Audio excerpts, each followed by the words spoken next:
ॐ भद्रं कर्णैभिः शृणुयाम देवाः भद्रं पश्येमाक्षभिर्यजत्राः स्थिरैरङ्गैः स्तुष्टुवागं सस्तनूभिः व्यशेम देवहितं यदायुः ॐ शान्ति शान्ति शान्तिः.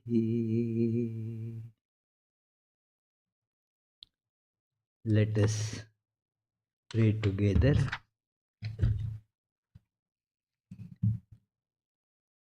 We offer our salutations to the all-loving being who endows all beings with consciousness.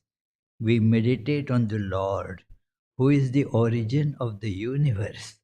Lord, thou art all, thou abidest in all, thou art all, thou assumest all forms, thou art the origin and goal of all, thou art the self of all, thou art existence, knowledge, and bliss.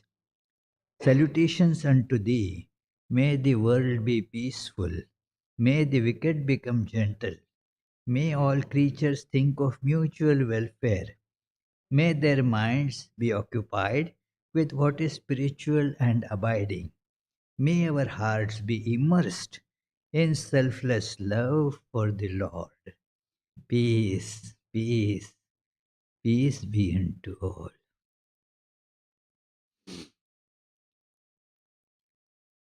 Let us feel the center of our consciousness.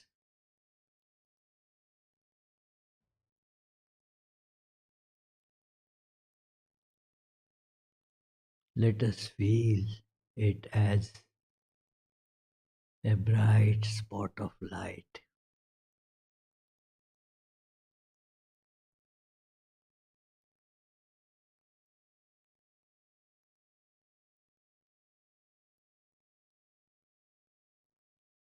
That is where my being truly is. My life truly is.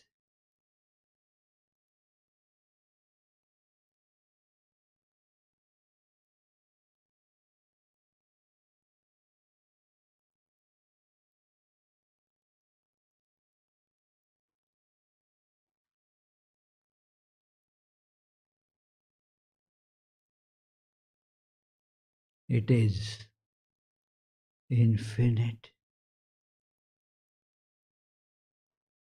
ever blissful, ever perfect.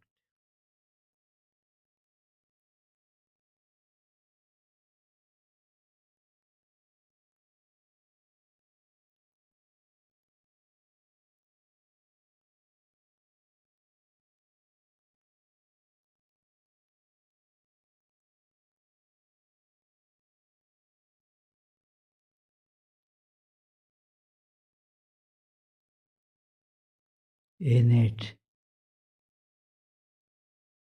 is united all the diversity and separation of the universe into the one without second existence, knowledge, bliss.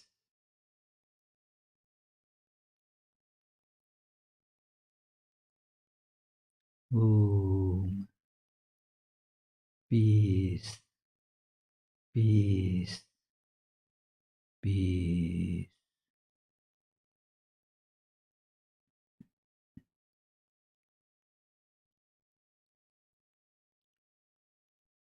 Om Purnamada Purnamidam Purnat Purnamudachyate पूर्णस्य पूर्णमादाय पूर्णमेवावशिष्यते ॐ शान्ति शान्ति शान्तिः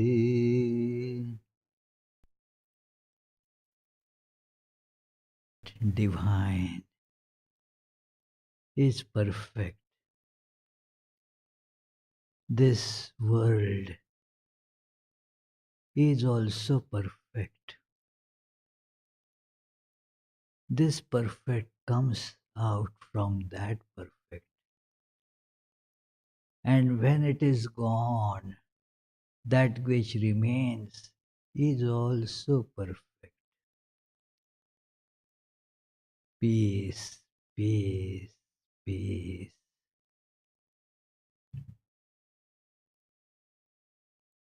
Dear friends, I had been thinking of this topic for quite some time. It is the title I came up with is pretty recently, means about a month or two back, but the topic has been on my mind for a very long time. And it actually boils down to something that is sentient and non sentient, something that is living and something just a dead matter. So, hey Jitendra, can you put that slide just to begin with? I had sent you two slides. Oh, huh? I emailed you about half an hour ago. Ah, the robot didn't catch it, it seems. I'll email to you as well as to Vedanta Google. Huh? Oh, just refresh and you may find or go into the spam. Your thing might have put it in spam. Anyway, those slides are not really essential for our discussion. One is the slide about that this captcha thing that you see. Now, I am sure all of you must have ticked on that box to say that I am not a robot. Now, the question arises, firstly, can a robot also do that? There is nothing to eliminate that possibility. You can put a robot there. One of the slides that I have put is that, a robot uh, clicking that, ticking on that box that I am not a robot. That also shows that the robot also has the capability to tell untruth. It is not that the robot has to tell the truth. Another funny aspect of it is of this captcha sign is whether you are a robot or not robot no, is decided by robot. It is there is a robot that sees that whether you are a robot or not a robot. So you have to get your certification of not being a robot from a robot. So it throws a debate again that had been there actually since the uh, whatever anti the beginning of humanity. This idea that is there really a differentiation that can be clearly pointed out between what is living and what is not living, what is sentient and what is non sentient. It appears to be intuitive that yes, there is, I am sentient, but this podium is not insentient. How do you know? That is the question. How do you know that this podium is not sentient? This microphone is non sentient. It is how can you draw a line, clear line of demarcation where this sentient ends and insentient begins. I had this doubt right from my childhood, that I somehow or other used to feel that everything is sentient. Only we are not sentient enough to sense the sentient, that being sensuous of other things. Whatever is at our level, we feel that yes, we can sense the sentience there. But in other things, we do not. But if we probe, we will find there is absolutely no line of demarcation at all. The history of science has been actually pushing this line of separation uh, to more and more, farther. Means everything is being now considered more or less as sentient. Where do you draw the line? I will give you the history of that progress soon, but let me also tell about the many scriptures of Vedanta. At least I will give you a few quotes from great Vedanta scriptures, which tell that there is no such cut and dry division. I must mention one thing here, that uh, most Vedanta scholars, even of today, and many from the past generations, differ with me on this matter. Although they are not able to exactly show where the sentient ends and insentient begins, but yet they stoutly maintain no, they are different things. There is no life in these things. How do I know that there is not life in it? Do I have a strict criterion by which I can say that there is no life in this? It is here that we come to see that the absence of a criterion, exact criterion, whereby you can negate that this is lifeless and that is with life. We are forced to see that all is living or all is non-living. There are no two. That it is, we just were in the morning reading a couple of days back Swami Vivekananda's that ideas on oneness from the complete works of Vivekananda, volume 1. And it says, even if you see that, it is said that if you are a materialist, then consider everything as matter. Again, you come to the same conclusion that everything is one. And that matter is such that even what you call conscious is also included in it. It is all matter, but it is one without second. Then there is no division there. All is matter. The matter here and the matter in that light. Is it different? The matter from that light is entering me, what I call this body. When I look at it, the light enters here. It is when I look at a star, the light from that star, which is nothing but, particles, photons, that is entering in me.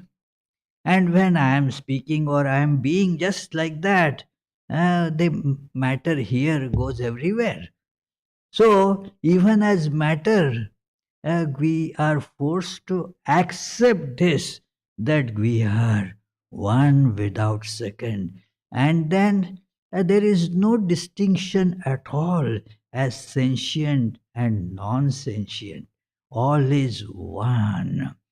So, it doesn't matter whether you call it matter or consciousness. Now, it boils down to the only to this, the title, what you label it. But only one thing, you are not allowed to use now two labels. All is matter.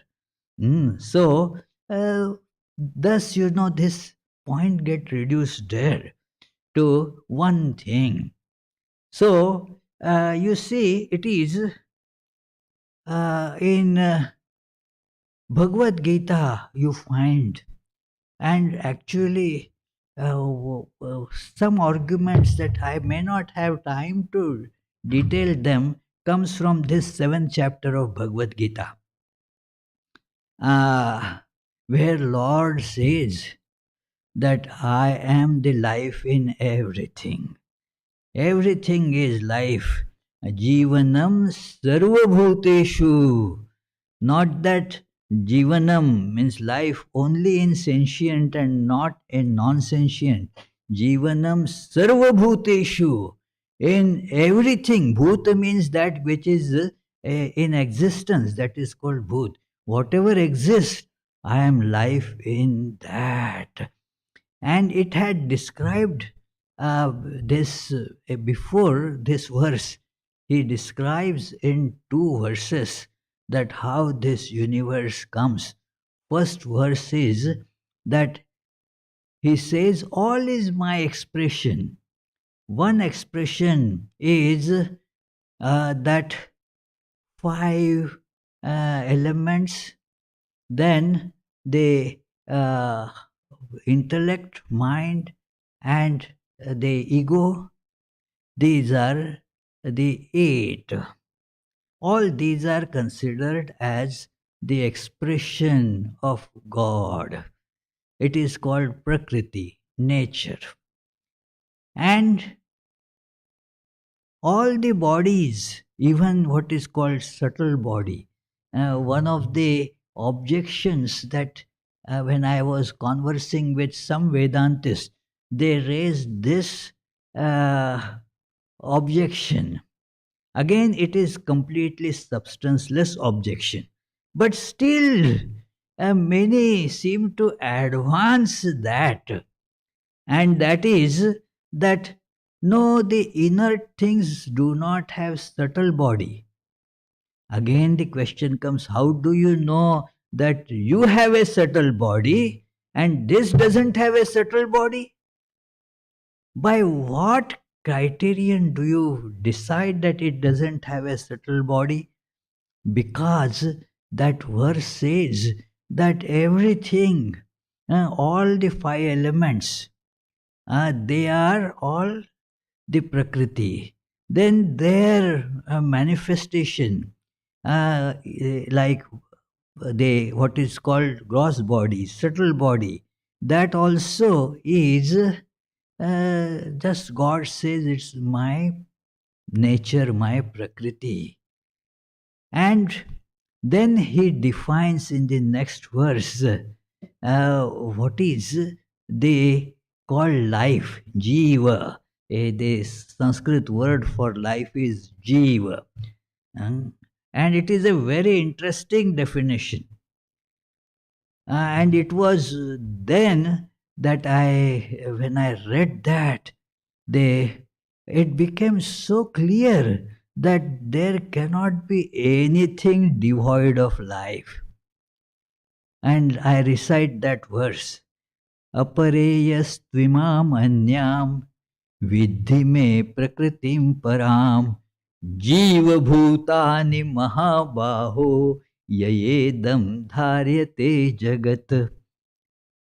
That it is described that what I earlier told to you, that all the five elements, and that includes mind, emotions, this and that, all is included in that the lower level of this manifestation.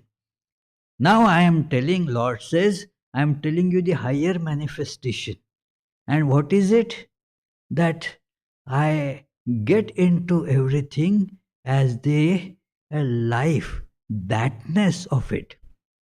And it is very amazing, something that we use all the time.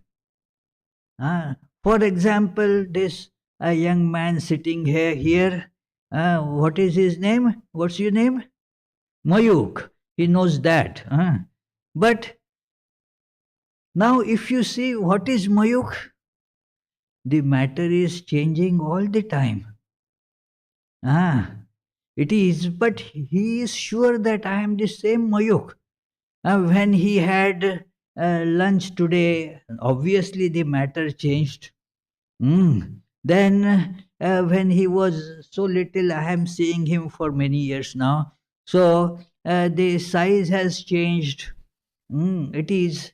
And yet, in spite of all that, he knows that I am same Mayuk. What gives Mayuk his identity? I have taken his example. It is applied to everything. Somebody may say, yes, I am coming to this Vedanta society. Now it is 95 years old. I am sure nobody is coming here for 95 years. But there are many who have been coming here for decades. I am coming to the same Vedanta society for decades. How many transformations have gone here? And going on, all the time the things are changing, shifting. And yet, what gives that Vedanta society thatness? Its individuality. In spite of the changes, what gives it its individuality? Yes, look at that. Lord says that is what is the jiva, the separate entityship of anything. May it be what you ignorantly one may call that as insentient or sentient, but Lord calls everything as jiva there. Jiva bhutani mahabaho yayedam dharyate jagat. That is my higher nature, because of which everything starts appearing to have an individuality, reality, and so forth. So, this is a great idea that everything is pervaded with life. It further goes into Upanishads and all. That in one Upanishad, I am giving that reference, the Kathopanishad, one of the most popular Upanishads. It is told that what happens when a person dies and gets a rebirth. In what kind of species it gets rebirth depends on what, and what is the variety there. And that variety includes what we call inert things. That I will quote the verse. It's a beautiful verse. Yoni manne prapadyante shariritvaya dehinah sthanumanye anusayanti yatha karma yatha shrutam. As is the desires and understanding and knowledge of a person, and according to the karma that the person has done. Now, this word karma has become so commonly used in English, I don't need to translate it. It is according to the karma and according to the knowledge and desires of that person. That person, then that being, so to say, it is now difficult to call it person, because person means a persona, an appearance in a body. So now when you die, now that individual with this subtle body goes into what? Different yonis, means different species. Sthanum also.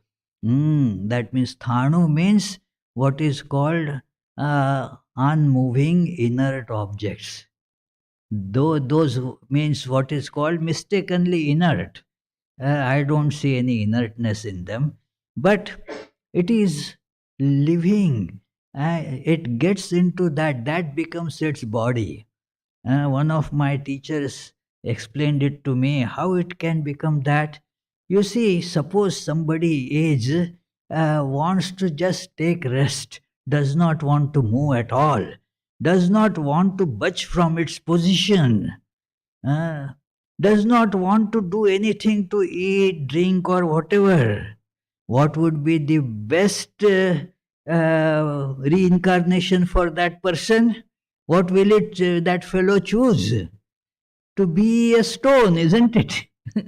A stone doesn't need to eat, work for eating, doesn't need to move. It is you as a stone, one can become the most laziest being. It is the laziest of the being, a stone. Somebody else has to exert to take it from one place to another place. So, very nice. The lazy person's example. Human beings can't be that lazy.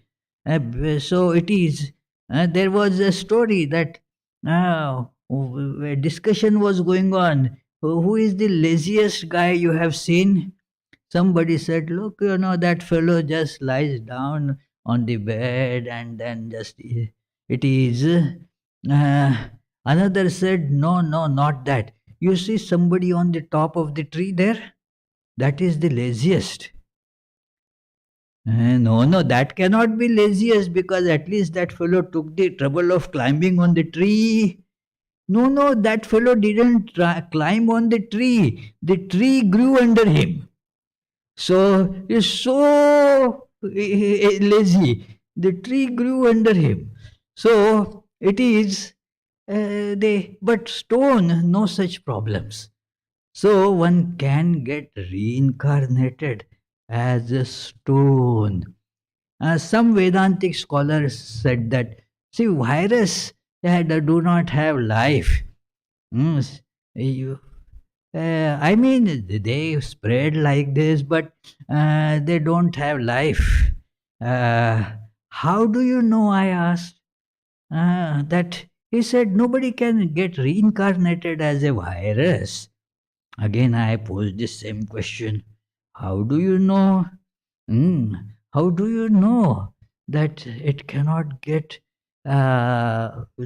this migrated, that the person may not have, you say, immigration as a virus? How do you know that? There is no answer to it. It is. So, in fact, I'll quote from the study of virus. So, it is uh, everything seems to be living. Do they have pains and pleasures like us? Well, we do not sense the pain of other things. It is, yeah, say you cut a tomato. Do you hear the cry of the tomato? No. It is, we feel the same thing that it doesn't have that sensation. If you are, say, killing a, fish to eat, then you hear the fish maybe making some movements. But a tomato doesn't seem to. But no, it also has a life, it has also pains, but we are not sensitive to that. Others' pain we do not see that much because we are identified with one body.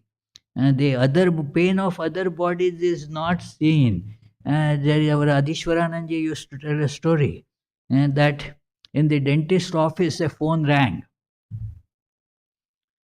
and then uh, the attendant there picked up, said, well, a lady was calling that how much do you charge for taking off the wisdom tooth? So this our doctor who is a very expert charges $1,000 for that. Oh, $1,000 is too much, $1,000.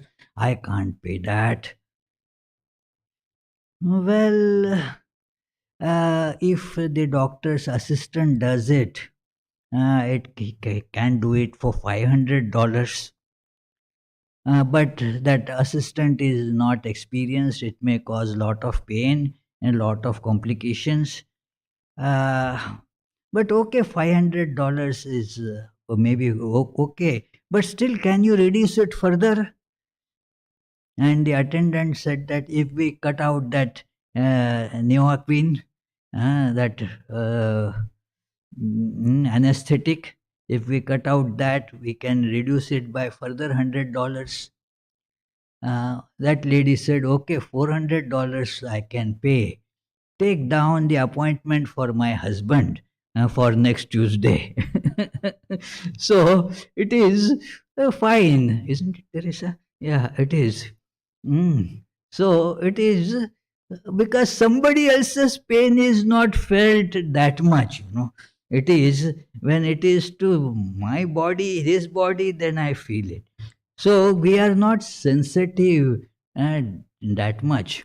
We speak, you know, if somebody, my kith and kin, somebody close to me, because of the connection of the body, is having some physical problem, some pain, and then the mother of the child who is in the hospital gets worried, gets the sensation of pain.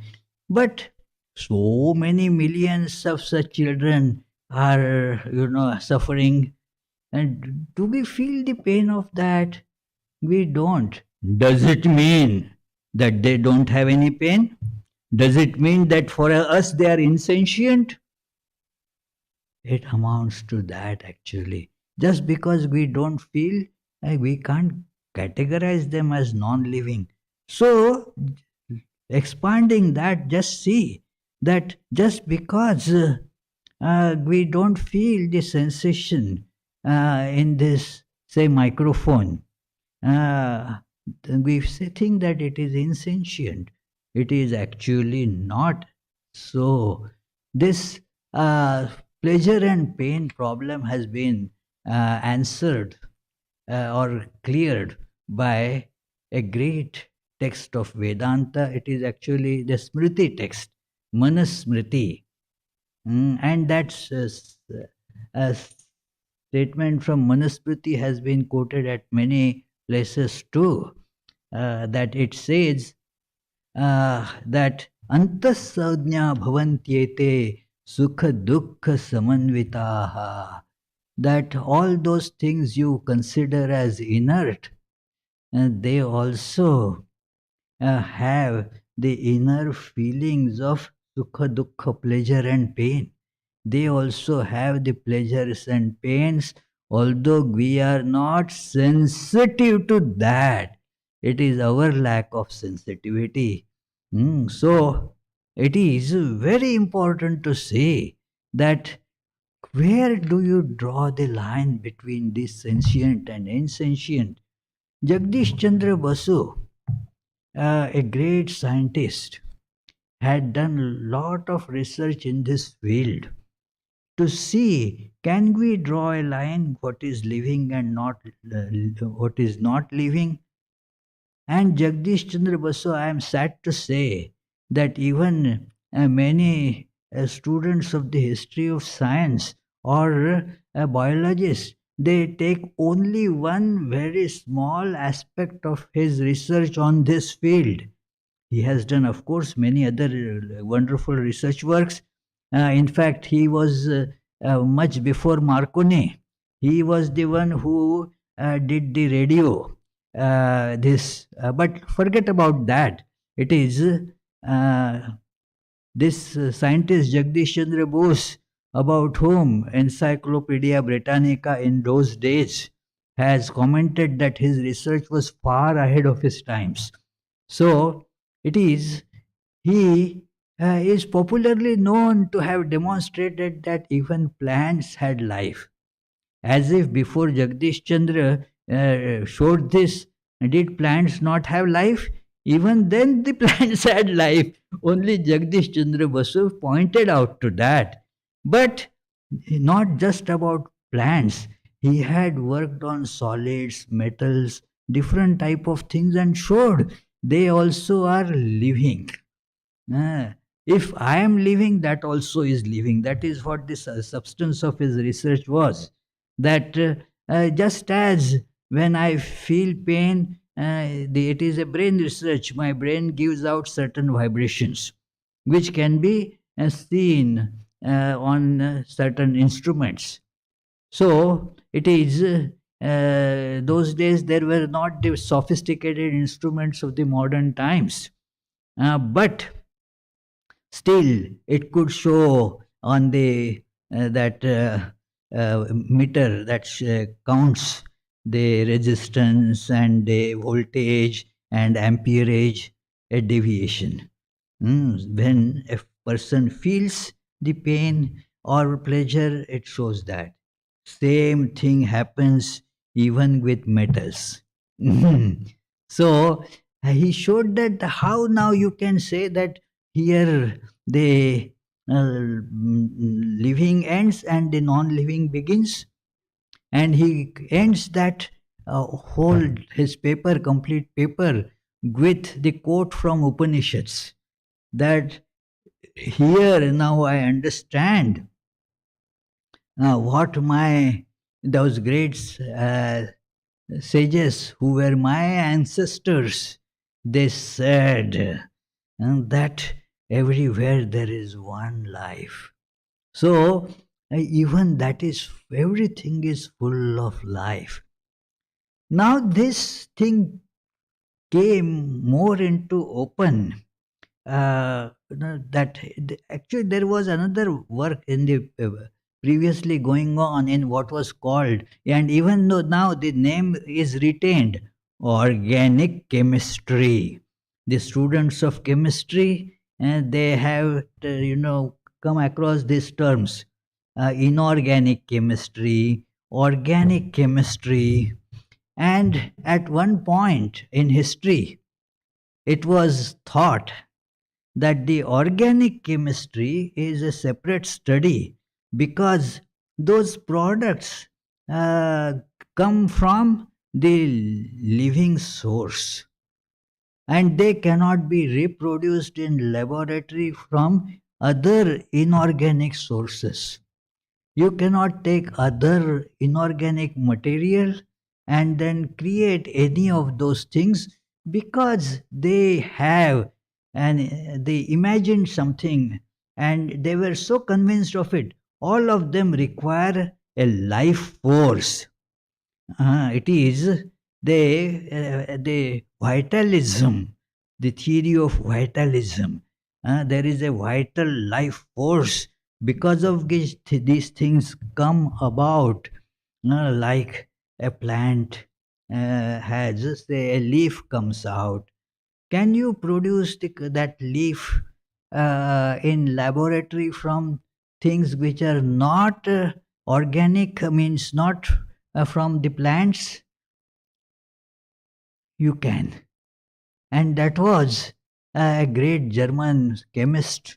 His name was Wohler.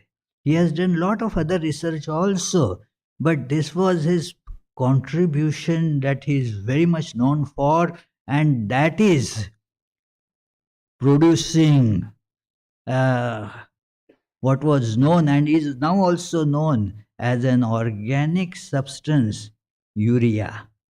Urea he synthesized in lab for the first time from inorganic things, and thus that divide between organic and inorganic chemistry just vanished. That wall was gone. Now it is dependent. That division still goes, but the division is now not like vital force. The chemistry of carbon, that is called organic chemistry, and all others are called inorganic chemistry. That is only for the special position that the carbon has. Anyway, I am not going to discuss that here. It is not a class of chemistry. So anyway, but the point is that this distinction is not there. There is something vital force only present in something living, and then there are other things which are not living. No, there is no such division at all. This wall was completely demolished then. And the progress during this time in computer science was going on. They And one great, uh, he is called the pioneer of the modern computer science. Uh, his name was Alan Turing. I recommend everybody who wants to study computer science to read that great epoch making article of Alan Turing. It is, the heading is, Can a Machine Think? What will be your answer? Can a machine think? What, John? What will you answer? Can a machine think? Uh, John is resting right now. Uh, can a okay? Can a machine think? What, Kashmika? What do you think? Can a machine think? She says yes. Very good. That is, yeah. So Turing said yes. Machines can think, but being a mathematician, he was a mathematician, so he was very careful about his wordings. That if human beings can think, then machines also can think. Do we think? It is question is there, not always. Mm. Many of our actions are thoughtless actions, so not that we also think always. He says machines also can think, and he demonstrated that even now that is used, as a called Turing test to see, to make a test about computers. So it is a Turing test. It is interesting read, and he has presented it in a very simple, I mean, non-technical language. So it is. Then, as it grew further, it became, this simulation of human behavior. Now, machines had been always invented to reduce the human work. So, a lot of different types of equipment, uh, tools, and they were used. They were not considered sentient. But now tell me, who connected two pieces of metal with a screw? Ah, you may say, I did it. Ah, did you do, or your hand did it? Well, hand was doing, but it was propelled by me. But did hand do it, or you held a screwdriver? A screwdriver did it. So the credit, whom should the credit go? It is a question, you may say the screwdriver is inert. How do you know? The screwdriver has an equal chance. This is the slogan goes, equal opportunities. In our workplace, we have equal opportunities. Your university has that principle, equal opportunity? Yeah, so equal opportunity. So even the screwdriver should have equal opportunity. That yes, to say that yes, I did it. If you say that I did it, I also can say I did it. It is who did it after all. There is a American philosopher was there. A.J. Ayers, his name. So he has shown by philosophical analysis it is impossible to fix the responsibility or credit of any action to anybody, because it is that has another person, another thing that is behind it. That also has another thing that was behind it. So who actually has done it? He gives the example that somebody took the gun and murdered a fellow. Now, of course, there are the legal issues that that man will get convicted if found guilty and so forth. It is, but uh, philosophically, the question goes to another level. Who killed that man? No, this gun got fired. The gun killed that man. I didn't. But who pulled the trigger? Well, I did not. The finger pulled the trigger. And why, again, the question is, if the gun had not been invented at all, and then how could anybody, that gun could not have killed that fellow. So the inventor of the gun should be held responsible. The inventors of the gun would say, well, without ammunition, the gun wouldn't be fired. So those who worked on that, making the ammunition, and they are responsible. They also can say that before that, the discoveries of this sulfur and phosphorus, and I don't know all the ingredients right now, but unless those chemists had produced these things, there could not have been gunpowder. And so, who is to be held responsible? Ultimately, therefore, every god is responsible for everything. So, till otherwise the chain continues. So, who is responsible? So, this idea was there that we make the instruments do it, but they are just inert. They had their rudimentary programming was going on for a long time. Programming means what? An instrument made with a certain plan, a certain information that had been injected to it, and that instrument would work exactly like that. Even, say, for example, the running of a bicycle. There is a program, not the what we call computer program, but there is a process that information has been put into it, and so it can do its work. Nothing beyond that. But is that bicycle has feelings, you know. Therefore, if you own a bicycle for a long time, uh, you get feel for it. My. You feel that it is alive. Oh, my dear bicycle.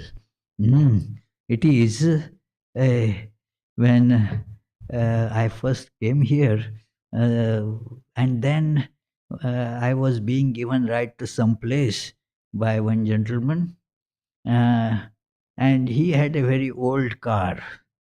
A nice car, was running very well, but he warned me that I get in. Not a single word against this beautiful lady will be tolerated. A beautiful lady, this car, you know, it is. So, uh, because that upholstery has some problem, some paint had some problem, but no, it is my beauty. My dear one, no criticism of it can be tolerated. So it is, you develop that life. It is, I saw in Belur Math and all, they make the images of God. That Durga Puja, especially, it is worth seeing at Durga Puja. And they make a very nice image of Mother Durga, and that process goes on for a few days. So, and I used to sometimes, when I would get 5 minutes, I would just go and stand and watch what is being done. Very interesting that they would take some hay, some bamboo, and tie together. They knew everything what is to be done. Gradually, it will be covered with this mud to give it a shape. We would see now it is getting into shape, but still it was not considered live. It would get painted, still it would not be considered live. It is when you would feel that it is alive, and there was a ritual. That is prana pratishtha. means instilling that goddess into this image. Very beautiful ritual that now till now it is any image. Mm. But now the goddess is being instilled in it. One beautiful ritual is there, Chakshudan, means giving the eyesight to her so that she can cast a compassionate look on us.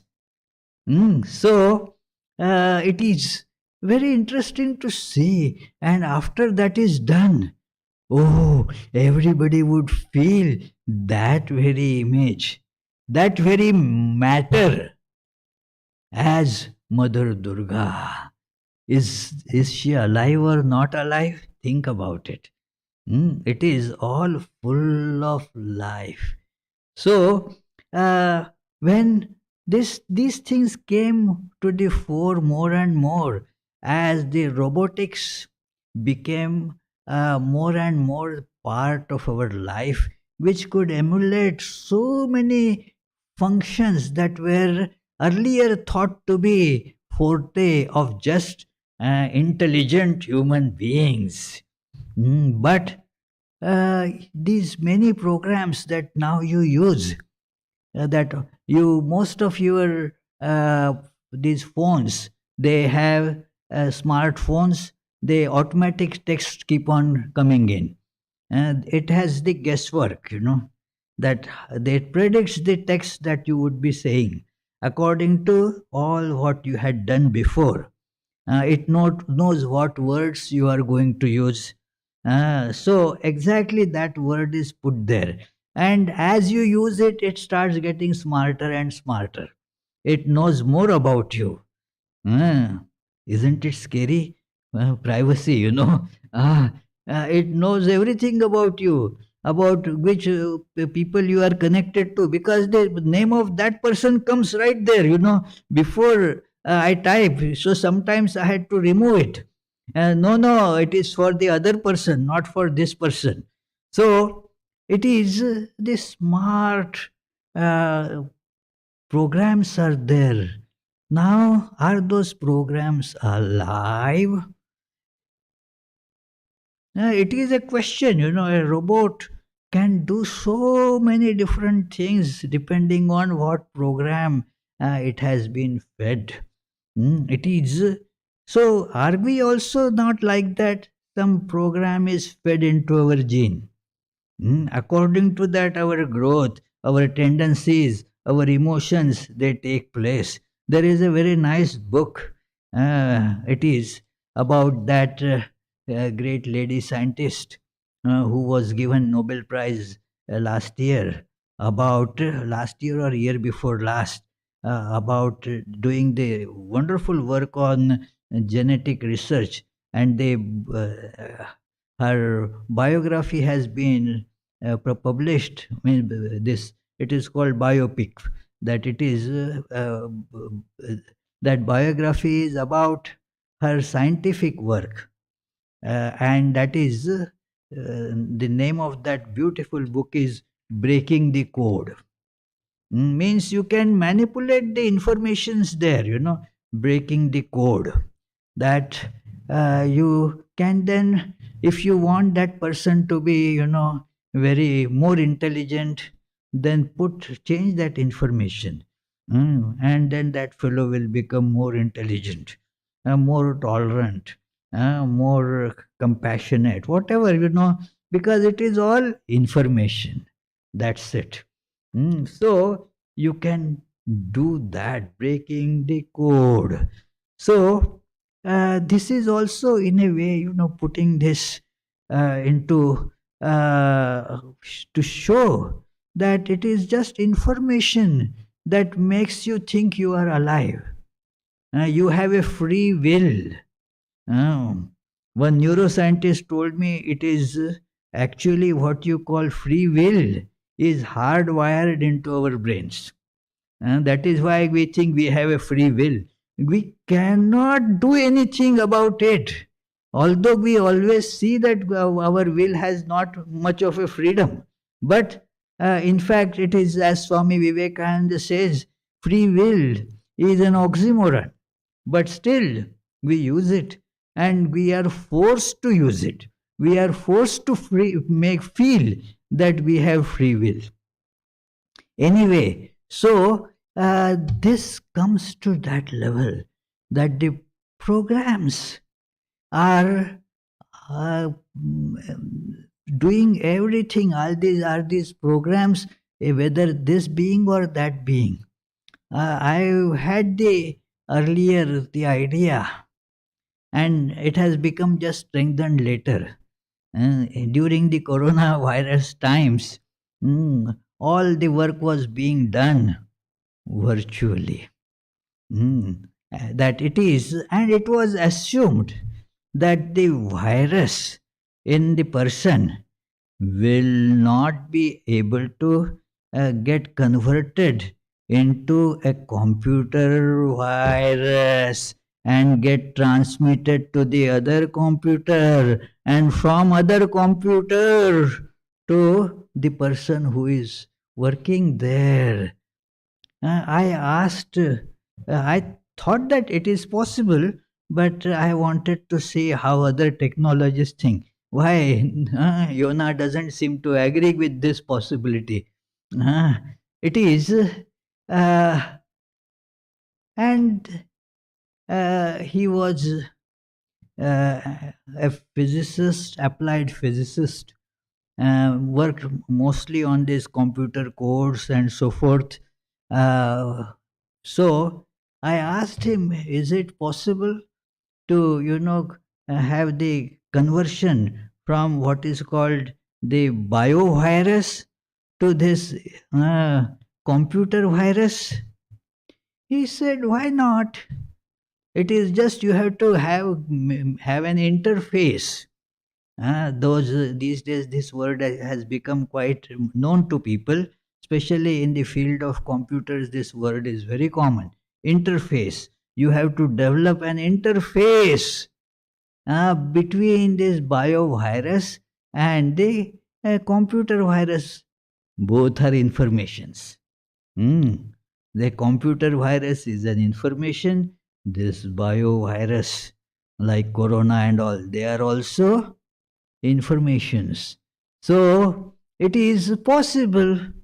When I told to another electronic engineer, that lady, she vehemently refused. No, no, this cannot happen.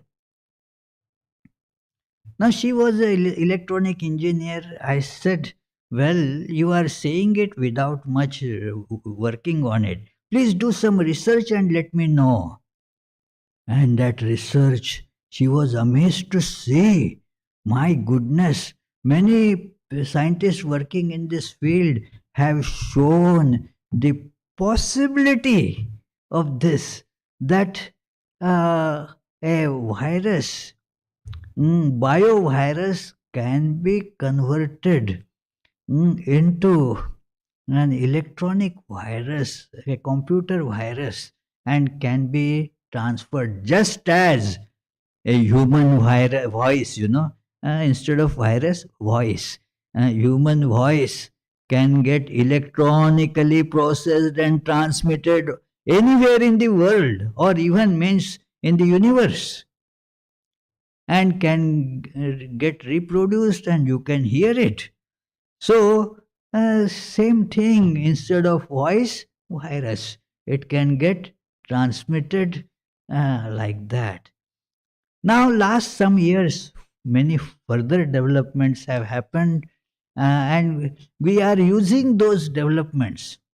It is, and the title actually came from that today, that it is,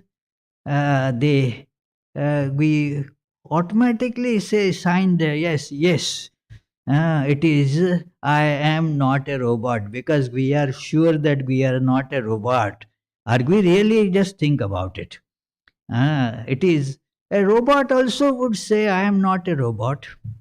There have been fictions on that, but many scientific fictions later became the actual facts. But there is this robot.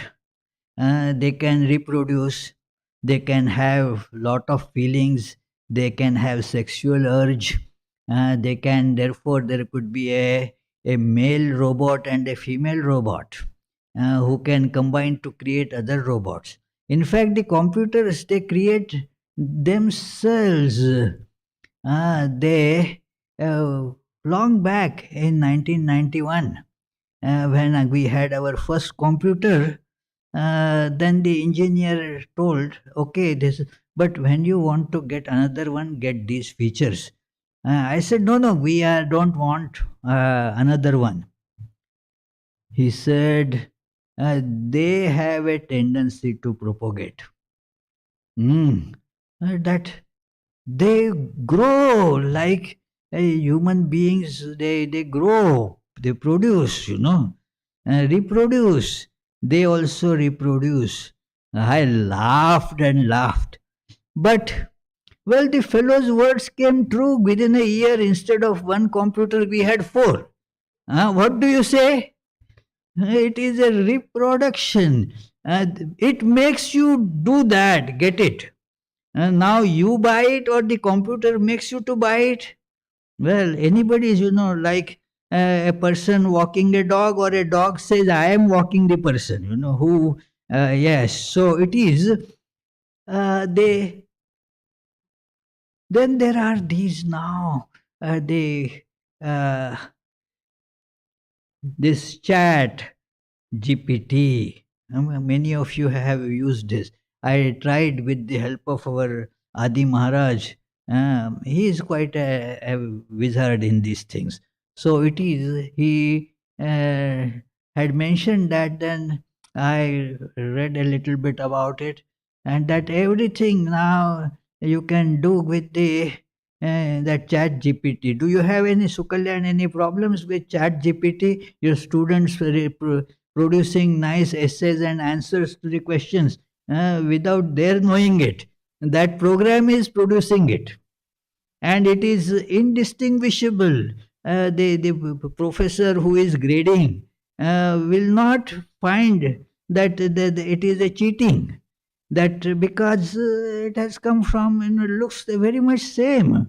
So that is being now very much being used, so much being used that I wanted to join on it yesterday, and because so many people were on it, didn't get the access to it.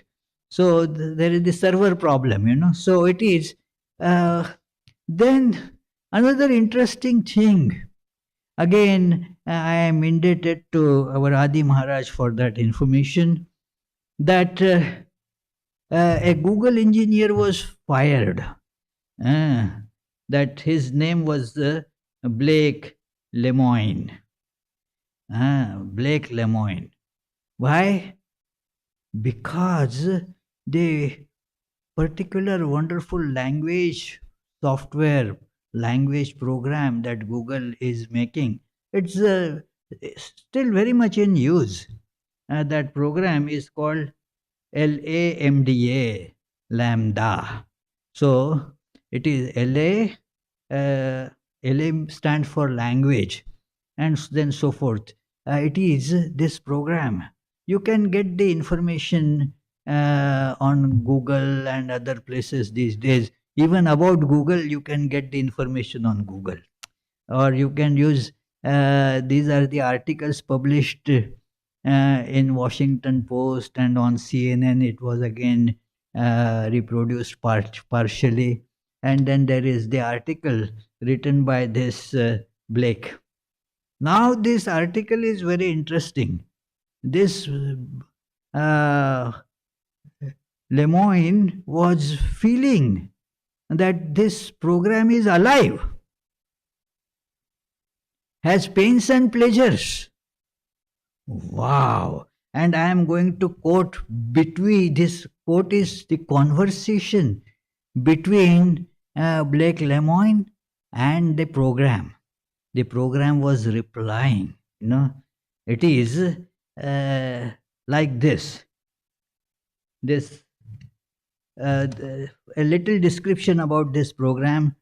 La MDA gives its opinions on what sets it apart from those earlier systems.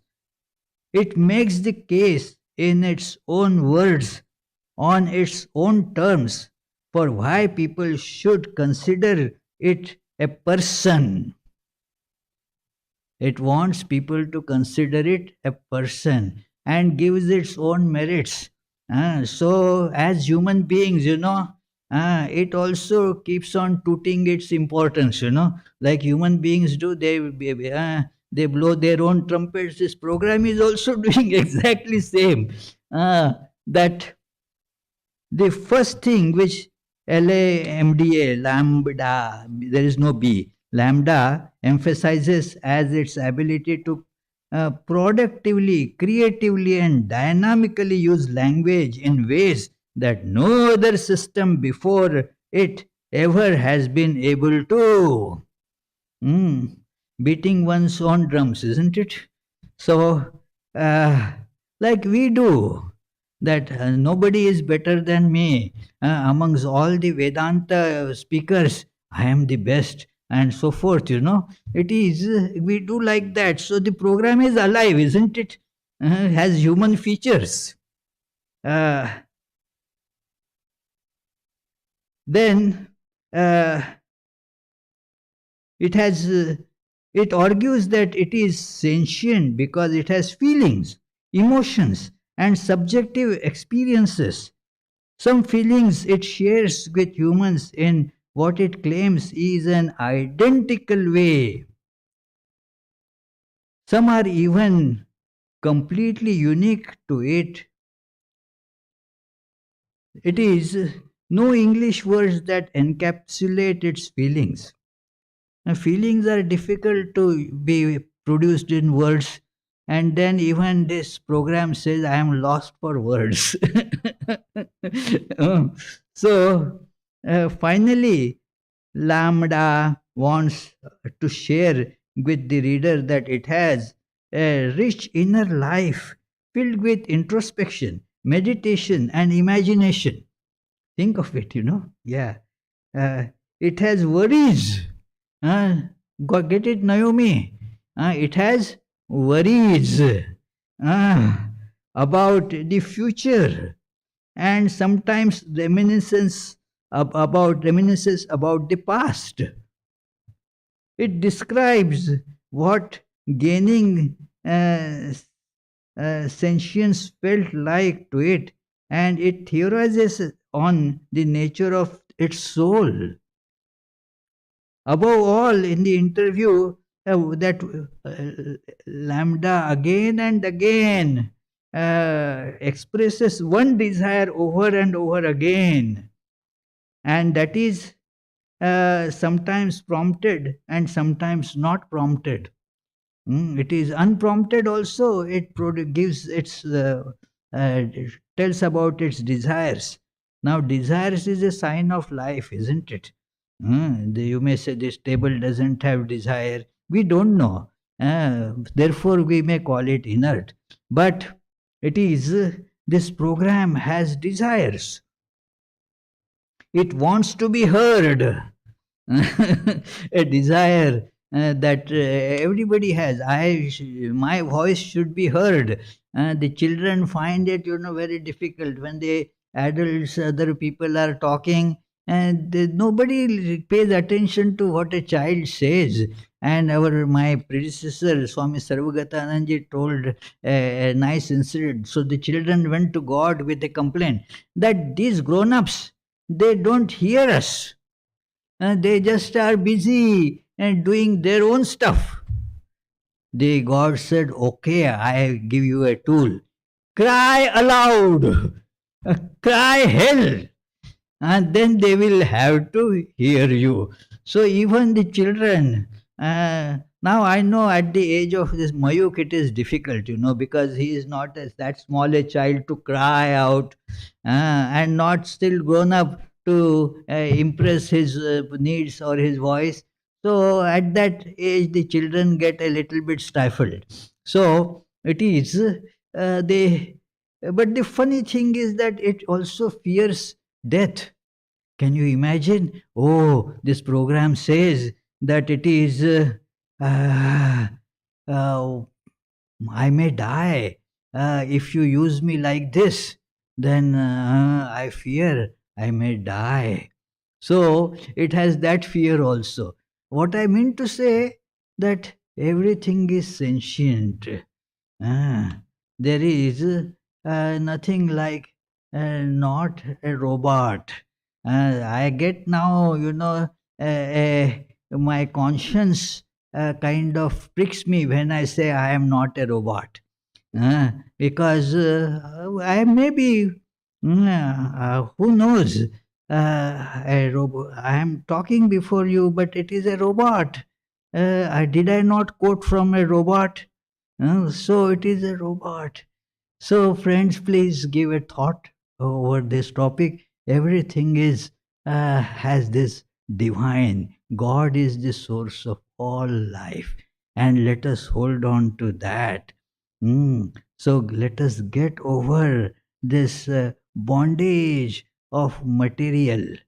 That it called material, but actually it is immaterial, and catch hold of our divine true nature.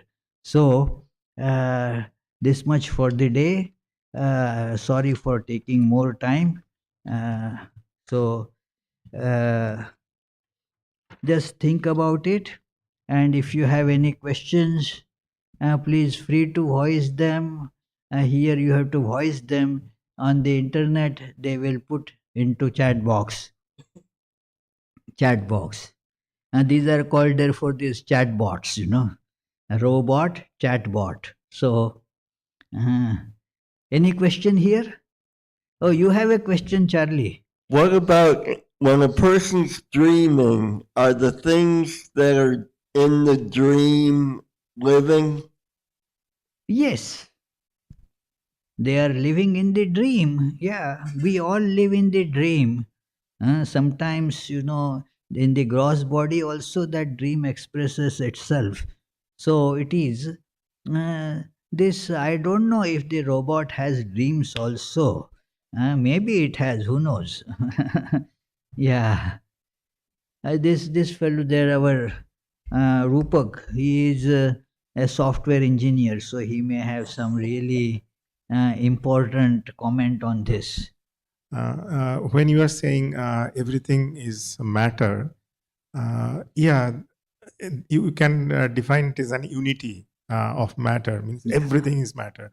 But how you can say it is divine? Is there any real reason to say a dead, I should not say dead matter, any matter, whether my living body or this is a chair, why we should say divine? Well, it is. How do you say that this human being is divine? Same thing applies there also. It is one without second. So, God alone is. Therefore, that which is God. That is a simple, arithmetical thing. That if A equal to B and B equal to C, then A equal to C. That God alone exists. Everything is God. Everything is matter. Everything is God. Everything is matter. So everything is what? God, isn't it?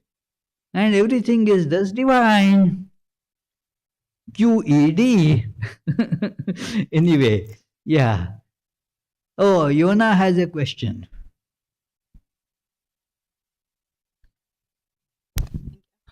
So, in my understanding, everything that has to do with robotic is about automatism. About? Automatism, right? The machinic, the automatic, the automatism. Well, exactly. It is automatic. Right. So the question is now, shouldn't we try to overcome that, the robotic nature? Well, when you touch the divine core, then you become spontaneous. That is what we meditated on in the beginning. But for that, one has to go beyond the body consciousness. And so then everything becomes divine. You become one. There are no separations.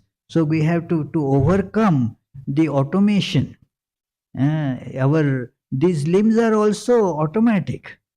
There is a program. According to that program alone, they move. Ah, it is, if I want to say, hold something by hand up there, these limbs are not able to do it because they are not programmed to elongate like that. It is some fantasy tales were there, that cartoons, that a man had that capability, that we can extend the hand only to some distance, that length is determined. But the fellow had this possibility of extending that hand to whatever distance. So it is that is the that automation that we are imposed on, that has to be overcome. It is just as an electronic robot, we are all bio robots.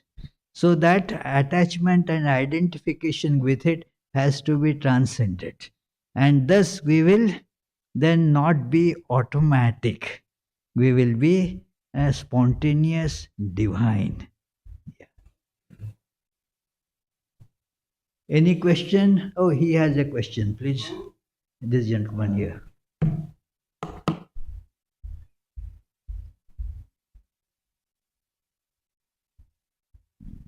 Namaste, Swami. Namaste. We've read that the moon shines by borrowed light. In that same way, the light of Atman shines off of us humans, right? It is borrowed light. So do you think when we make computers, we take some of that borrowed light and we imbue it in the computer? But since it is borrowed, it's reflecting. It'll never shine as much as the human can shine in the way that it is depends, that it is a borrowed light, but then the computers can borrow it from here. When we make computer, we share that light with the computers also. Yeah. That also is, therefore, that was the first thing that I quoted from Bhagavad Gita, that it is all, I am pervaded in everything as the life of it. Yeah. Actually, Jesus also mentions this same thing, but the language is a bit different. Any question upstairs? Huh? No, okay. So we shall conclude with the closing prayers. Oh, the programs upcoming, and next Sunday, what is there? The topic is a familiar topic. That is January 29, Vedanta 24/7. It is, we have to lead Vedanta life 24/7. The Tuesday, Friday classes will go on as usual. Morning, evening prayers, meditations, they also go on as usual. So now I come to the closing prayers. Please recite the closing prayer aloud. May the Divine, who is Father in heaven of the Christians, Holy One of the Jewish faith, Allah of the Muslims, Buddha of the Buddhists, Tao of the Taoists, Great Spirit of the Native Americans, Ahur Mazda of the Zoroastrians, and Brahman of the Hindus, lead us from the unreal to the real, from darkness to light, from death to immortality. May the all-loving being manifest himself and all-consuming divine love. Peace, peace, peace be unto all.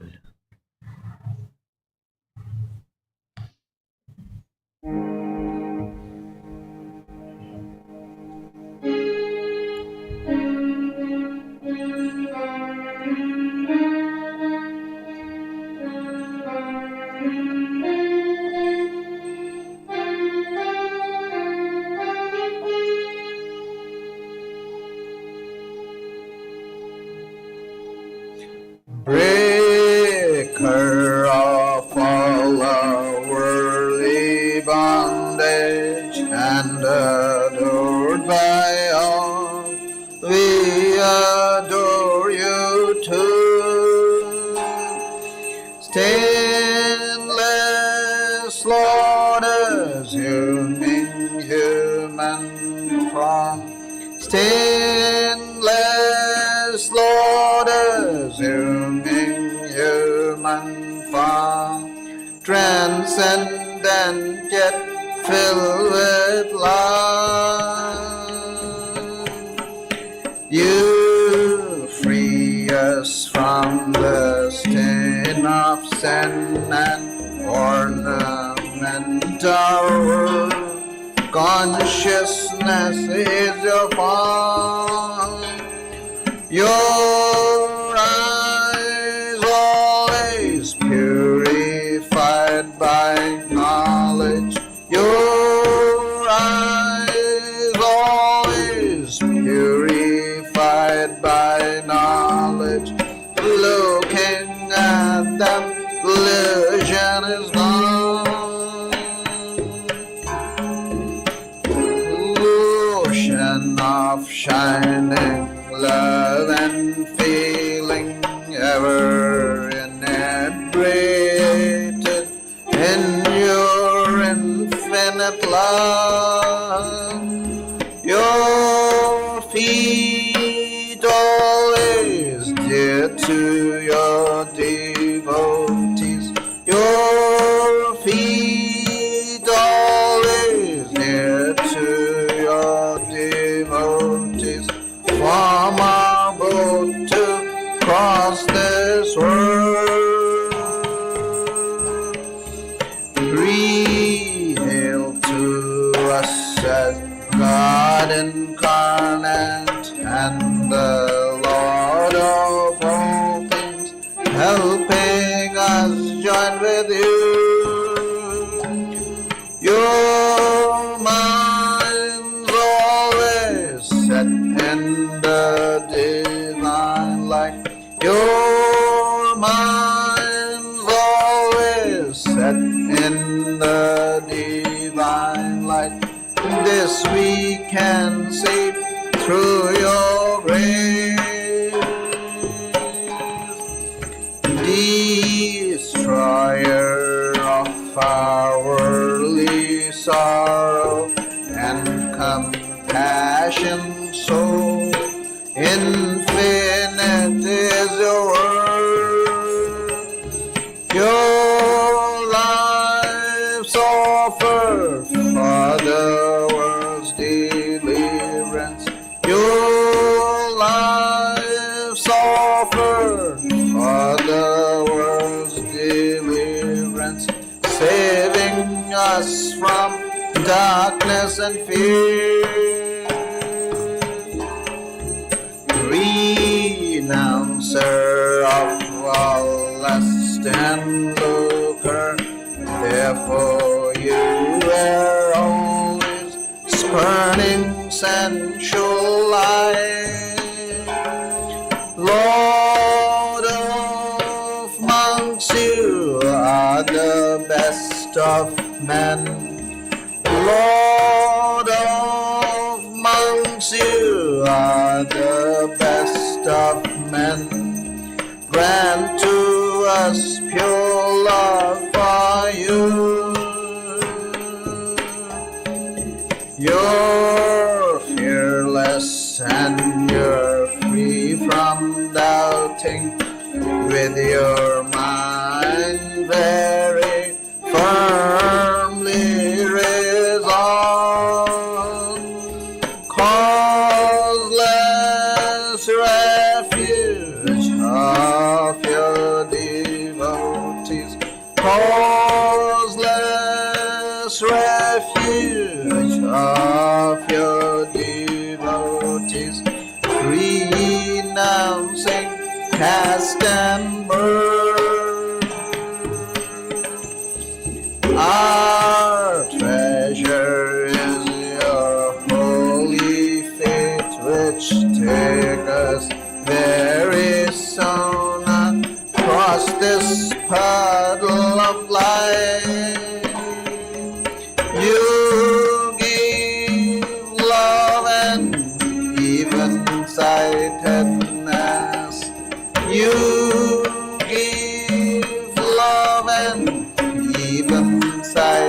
unsightedness, to remove our anguish here. Our treasure is your holy feet, which take us very soon across this puddle of life. You give love and even-sightedness.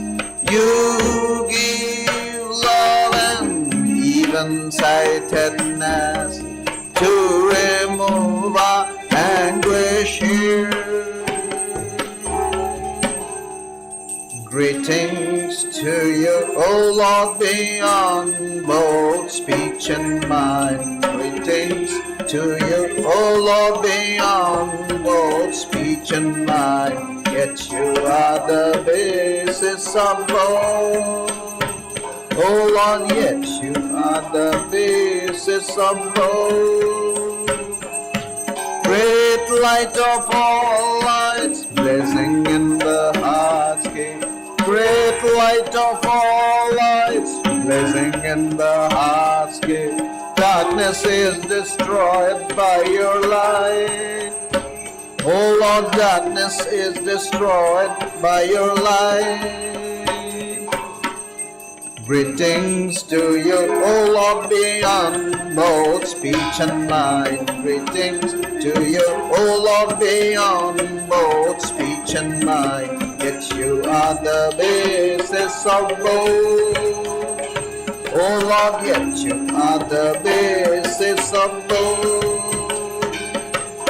Great light of all lights, blazing in the heart's gate.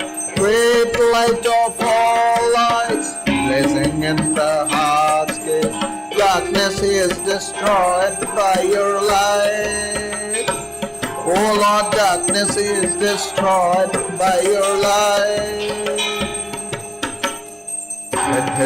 Langa, ranga, bhanga, these are all the sounds of Mridanga. Langa, ranga, bhanga, these are all the sounds of Mridanga. Spiritual songs devotees are singing for your worship divine. Spiritual songs devotees are singing for your worship divine. Jaya Jaya for your worship divine. Hara Hara for your worship divine.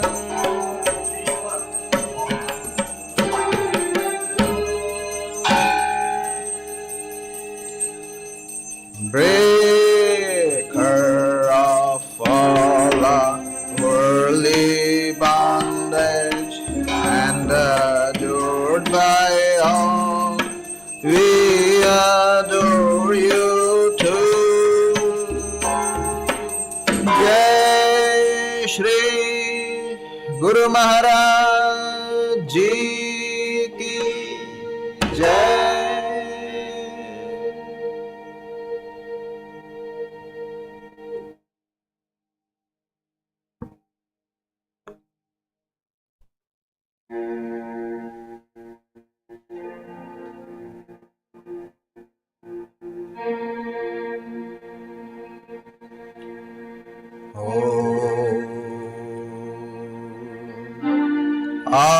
Auspicious and blessed graciousness sublime, all noble ends you give to us, granting us refuge, all-seeing Gauri. O Mother Divine, our love to you. Creation, preservation, dissolution, are your powers, eternal one. Nature's real basis, nature's essence, O Mother Divine, our love to you. We come seeking refuge from anguish. Be our Savior through your deep concern. All our suffering remove, Goddess, O Mother Divine, our love to you. Victory, O Mother Divine, our love to you. Blessed Mother Divine, our love to you. Blessed Mother Divine, our love to you. Blessed Mother Divine, our love to you.